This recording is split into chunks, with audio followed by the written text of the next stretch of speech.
பேசணும். வணக்கம் தோழர்களே, நான் மதியன். குட் பேட் அக்லி இது தோழர் அஜித்துக்கும் பொருந்தும். என்னடா அரசியல் பேசுகிறது சினிமா பேசுகிறதுன்னு சொல்லி நினைக்க வேண்டாம். குட் அப்படிங்கிற அஜித்துக்கு நாங்கள் ஏன் சொல்கிறோம் அப்படின்னு கேட்டால், கவர்னர்கிட்ட போய் எல்லோரும் மண்டியிட்டுக்கிட்டு கொண்டு இருக்கும்போது இந்த அஜித் தனக்கு பத்மஸ்ரீ பட்டம் கிடைத்த போது கூட கவர்னர் அழைத்தும் செல்லாதவர் குட் அஜித். அதே நேரத்தில் போன படம் விடாமுயற்சி என்கின்ற தலைப்பில் அவருடைய பெயர் கொஞ்சம் இறங்கிவிட்டது. படம் சரியில்லைன்னு சொல்லி சொன்னாங்க. ட்ரெய்லர் பார்த்தேன். ட்ரெய்லர் நல்லா தான் எப்பயும் போல் ரத்தமும் சதைகளும் தெரித்துக்கின்றிருக்கு, துப்பாக்கி சுட்டு ஓடிக்கிட்டு இருக்கிறாங்க, பரபரப்பாக இருக்கிறது. அப்படியே இருக்கட்டும்.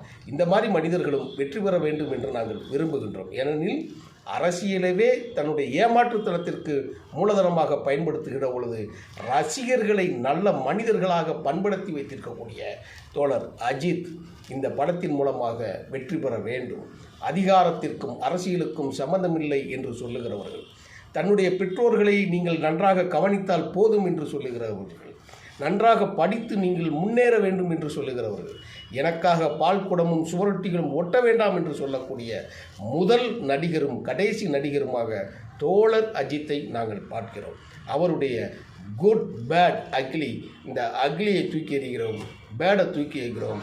குட் அஜித் இந்த படம் வெற்றி பெற வேண்டும். அதே விறுவிறுப்போடு இருக்கிறது. நல்ல டைரக்டர். இதுக்கு முன்னாடி அவருடைய படம் மிகப்பெரிய ஆக்ஷன் படமாக இருந்தது. இந்த படம் மாபெரும் வெற்றியடைய அரசியலை தாண்டி நான் வாழ்த்துகிறேன். நன்றி, வணக்கம் தொடர்.